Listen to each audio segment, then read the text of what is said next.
Students, let's start our first poem, Dust of Snow, from the First Flight book.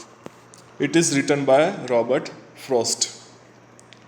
Before starting this poem, we will discuss the theme of the poem. The poem feels that small and unimportant things can make great changes in our future. Then we start brief introduction to the poem. It is a highly symbolic poem. At its surface, it tells a very trivial incident. The poet is standing beneath a hemlock tree. It is a very cold and snow is falling. A crow is sitting on one of the branches of the tree. Its wing get covered with fine particles of snow. The crow shakes itself and the snow falls on the poet. This little incident brings about a sudden change in the poet's state of mind. He feels that it has saved the rest of his day.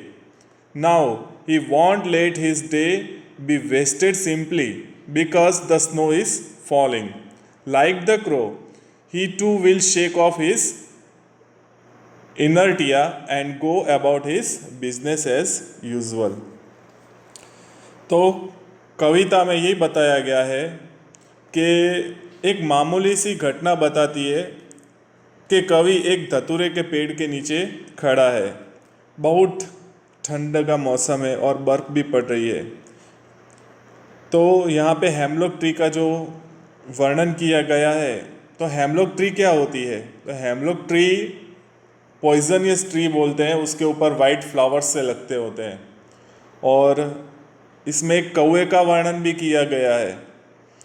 तो दोनों ही चीज़ देखी जाए तो दोनों ही negative है, but ये negative होने के बावजूद भी पोइट को पॉजिटिव मैसेज देती है। पोइट के मूड में चेंज हो जाता है, पोइट अपने काम में वापस लग जाता है। सारी नेगेटिविटी हटा के वो सोच रहा होगा शायद कि उसका दिन खराब है, कोई काम कैसे होगा, ऐसी सर्दी में कैसे डील करेंगे, बिजनेस कैसे करेंगे, वो सब छोड़ के वो अपने काम में वापस मन लगा लेता है।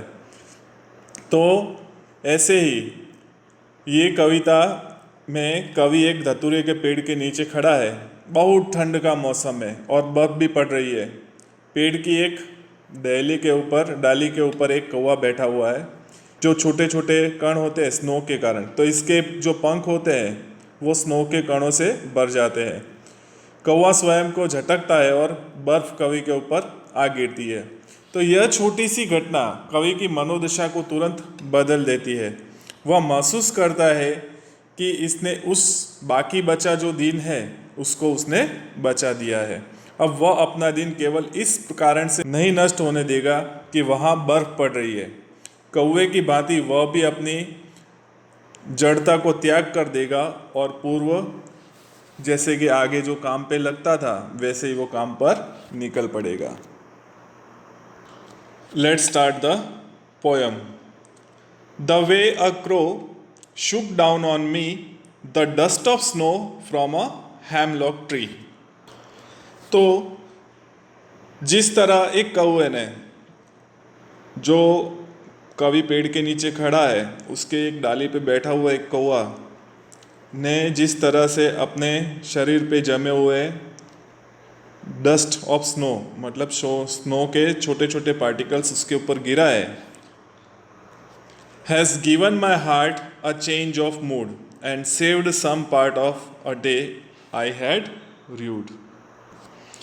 वैसे मेरे हार्ट को